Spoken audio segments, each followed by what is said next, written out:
अस्सलाम। Allahabad high court Uttar Pradesh से बीते 4 महीने 4 जजमेंट आए और ये 4 जजमेंट एक ही चीज के आसपास एक दूसरे से जुड़े हुए हैं और इन चारों पर हम निगाह डालेंगे, इन चारों को हम पढ़ेंगे और इन चारों को देखते हैं। आप जब पहले 3 जजमेंट पढ़ोगे तो आप एक बहुत अच्छी थिंकिंग में जाओगे, यार कितनी बढ़िया बात लिखी। बट जब आप लास्ट जजमेंट को देखोगे तो आप थोड़ा सोचें पड़ेगा, तो इसीलिए वो आप अपनी राय कमेंट में बताइएगा इस वीडियो के। ठीक है, तो हम पहले शुरू करते हैं। जो पहला जजमेंट है, ये पहला जजमेंट आता है Maranatha full gospel ministries versus state of Uttar Pradesh. होता क्या है, इसमें जो पिटिशनर होता है इसको अपने निजी जगह पर अपनी रिलीजियस सेरेमनी करनी थी, कॉन्ग्रीगेशन करना था कि लोग आए और अपनी सभा कर सकें। तो उसने कोर्ट में पिटिशन लाया, उसको इसके लिए परमिशन चाहिए।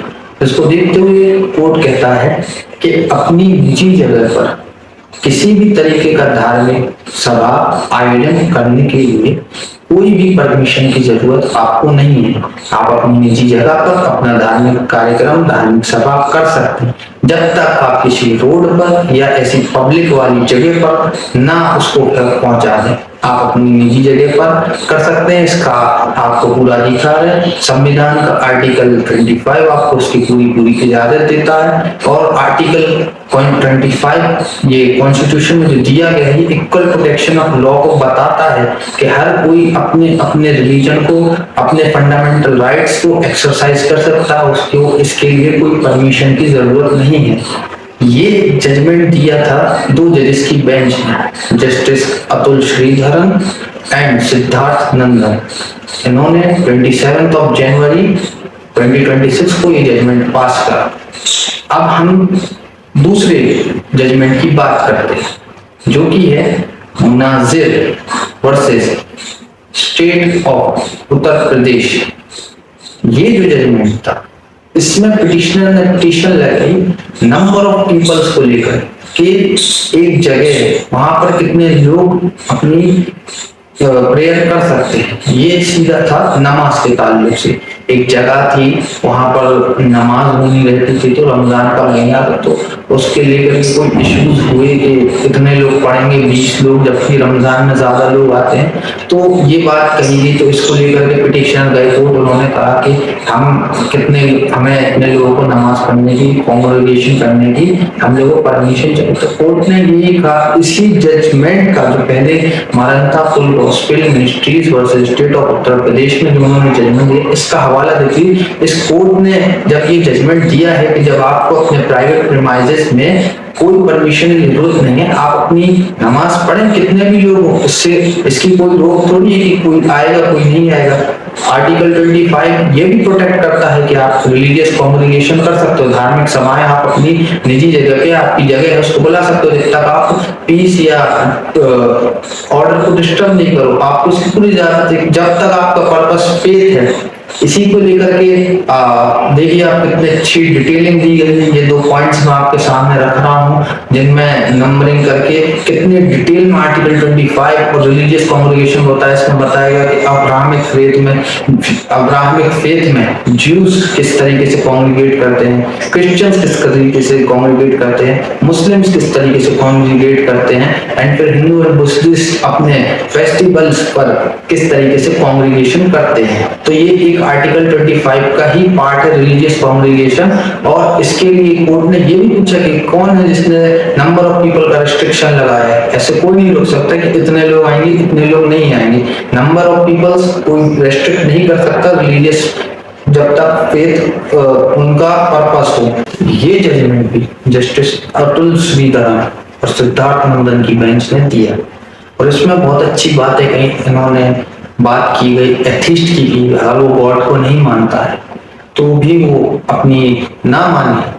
इसमें बात की गई कि कोर्ट जब आर्टिकल 25 की बात कर रहा है तो वो इस्लामिक फेथ को कोई स्पेशल स्टेटस नहीं दे रहा। ये कॉन्स्टिट्यूशन में चीज है जो वो फॉलो कर रहे हैं कि आप अपनी रिलीजियस कॉन्ग्रीगेशन को कर सकते हैं। तो इसमें कोर्ट ने पूरा डिटेलिंग दी है। आप देखिए पॉइंट 9 और पॉइंट 10 कितनी डिटेल में और कितनी अच्छी तरीके से इस 25 आर्टिकल का पर्पस बताया है रिलीजियस कॉन्ग्रीगेशन को लेकर के, और कितनी वाइड सोच है इसको लेकर के, वाइडर सोच है, वाइडर पर्सपेक्टिव है इसके लेकर के। ये जजमेंट आया हमारा 16 मार्च 2026 को। अब हम बात करते हैं अगले जजमेंट की। ये है Tariq Khan versus state of Uttar प्रदेश।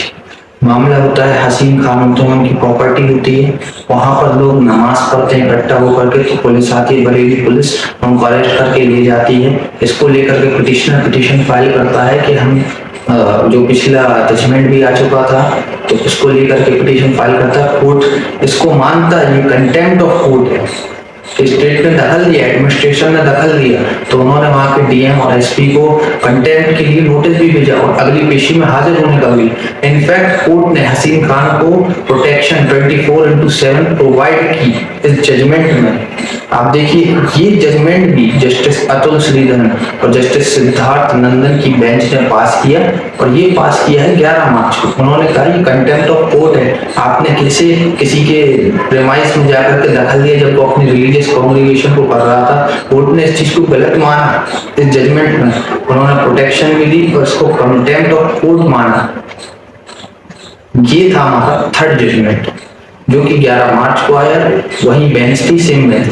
अब हम लास्ट एंड फाइनल जजमेंट की बात करेंगे, उसके बाद एक नई चीज जो हम आपको इसमें बताएंगे जिसकी हमें भी नॉलेज हासिल हुई है कि हुआ क्या। तो जो फोर्थ जजमेंट आता है, अब हम बात करेंगे हमारे फोर्थ जजमेंट की, जो कि same Tariq Khan versus state of Uttar Pradesh, क्योंकि 25 मार्च 2026 को निकला, 2 मार्च को इसकी न्यूज रिलीज हुई।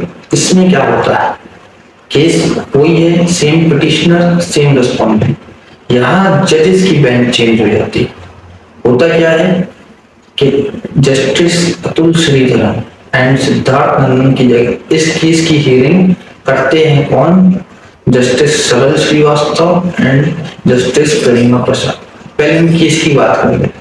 केस में ये होता है, कोर्ट कहता है जिसमें कि एडवोकेट जनरल कहते हैं कि जो पिटिशनर है यानी तारिक खान, हसीन खान जो था अपने घर पर 50-60 लोगों की रोज रोज गैदरिंग कर रहा था, तो इससे वहां के एरिया की, ये एडवोकेट जनरल का कहना है, वहां के एरिया का पीस एंड ऑर्डर यानी पीस एंड ट्रैंक्विलिटी डिस्टर्ब हो सकती थी, शांति भंग हो सकती थी, और ऐसी प्रैक्टिस को अगर आप अलाउ करते तो उससे शांति भंग हो सकती है, एडवोकेट जनरल का ये कहना था। और इसको मद्देनजर रखते हुए कोर्ट ने ये कहा कि अगर पिटिशनर ऐसी रोज नमाज ऑफर करने के लिए भीड़ को जमा करता है, उससे पीस डिस्टर्ब होता है, तो स्टेट अथॉरिटी उस पर कोई भी लीगल एक्शन बाय लॉ ले सकती है।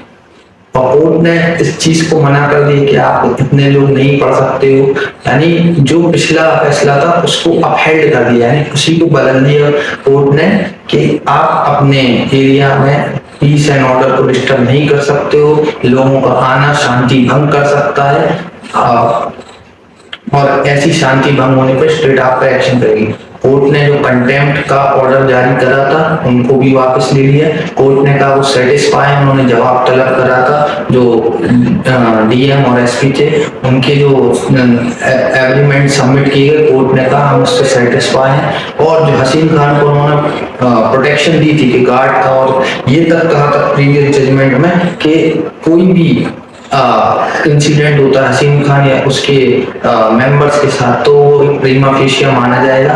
बट यहाँ पर उन्होंने कहा कि अब उनको कोई प्रोटेक्शन की जरूरत नहीं, प्रोटेक्शन लेते हुए कोर्ट ने इस पिटीशन को डिस्पोज कर दिया। अब आप देखिए पहले 3 जजमेंट में एक ही बात, एक ही चीज को लेकर रिवॉल्व हुई। आर्टिकल 25 का हवाला भी दिया गया कि फंडामेंटल राइट है और रिलीजियस कॉन्ग्रीगेशन है, number of people can not be restricted. But यहाँ पर उल्टा हो गया, कहा कि लोगों का आना शांति भंग कर सकता है, और स्टेट अथॉरिटी को चाहिए कि वो शांति बनाए रखे, इसलिए उन्होंने वो एक्शन लिया और कोर्ट उनके जो जवाब दिया गया इससे सेटिस्फाई भी, जो एग्रीमेंट सबमिट किए गए। अब ये जो तब्दीली आई, आप देखें पहले जो 3 जजमेंट है मैंने आपको जजेस के नाम बताए, justice Atul Sreedharan and justice Siddharth Nandan, but last में जो हुआ ये चेंज कैसे हुआ इस पर भी हम आपको बताएंगे चेंज हुआ कैसे और असल वजह क्या थी इस चेंज के लिए। तो ये केस सुना गया justice Saral Srivastava and justice Garima Prasad on 19 मार्च।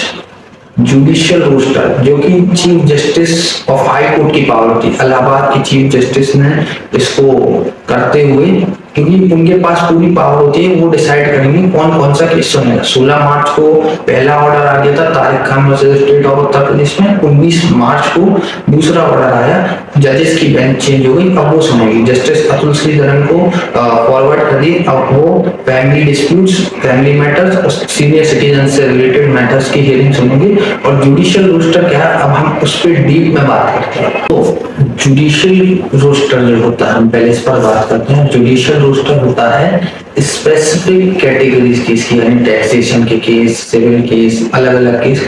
तो ये केसों का डिस्ट्रीब्यूशन करना अलग अलग जजेस के लिए, वेरियस काइंड ऑफ जजेस के लिए अलग अलग केसेस की।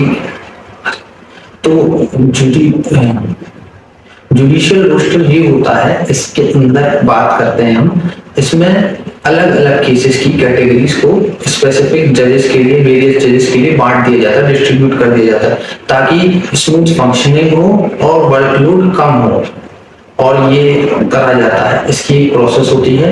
इसमें सबसे पहले प्रिपरेशन कौन करता है, कोर्ट रजिस्ट्री करती है चीफ जस्टिस के ऑर्डर पर। और जब चीफ जस्टिस की उस पर कंसल्ट हो जाती है, उनके एग्री हो जाते हैं वो, उसके बाद इसको जारी किया जाता है और फिर ये अपलोड हो जाती है डायरेक्टली वेबसाइट्स में। जो ये जुडिशियल रोस्टर है, इसको सिर्फ चीफ जस्टिस ही एलोकेट कर सकता है और कोई नहीं। और ऐसा भी नहीं है कि कोई जज अपना केस खुद चुने कि मैं जज हूं तो मैं ये केस, ये सिर्फ चीफ जस्टिस को पावर है हाई कोर्ट के कि वो चूज करे कि हाँ कौन सा जज कौन सा केस किस कैटेगरी का केस सुनेगा। ये हमारा जुडिशियल रोस्टर सिस्टम है, इसमें सारी बात हुई है। और इसी के मद्देनजर जो 19 मार्च को हुआ तो एलोकेट कर दिया गया। इसमें जबकि टाइड अप रूल भी है, अगर कोई जज कोई डिटेल में केस सुन रहा है तो फिर वो उस केस को सुने। अगर जुडिशियल रोस्टर आ गया यानी रोस्टर चेंज आ चुका फिर भी वो उस केस को सुनना कंटिन्यू कर सकते हैं। बट यहाँ पर जो हुआ है 19 मार्च को चेंज हुआ है और उनको सिटीजन्स और फैमिली मैटर्स के लिए एलोकेट कर दिया गया। और ये नई बेंच यानी जस्टिस सरल श्रीवास्तव और गरिमा प्रसाद की बेंच को एलोकेट कर दिया, अब वो इस केस को सुने। और उन्हीं ने इस केस की प्रोसीडिंग ली 25 मार्च को और इसके बाद अपना जजमेंट पास करते हुए। जो पहले के 3 थे, हमने वही कहा कि आप जब पहले 3 सुनोगे तो एक बेंच ने एक ही चीज के पास रिवॉल्व करते हुए अपने जजमेंट दिए, और ये अलग बेंच आ गई इसलिए जजमेंट चेंज हो गया। अब आप इसको किस तरीके से देखते हैं कमेंट्स में अपनी राय बताइए। और आपको अगर जुडिशियल रोस्टर नहीं समझ में आया तो हम उसके ऊपर एक बार और बात करेंगे। मैं उसकी डिटेलिंग आपको डिस्क्रिप्शन में या उसकी लिंक शेयर कर दूंगा।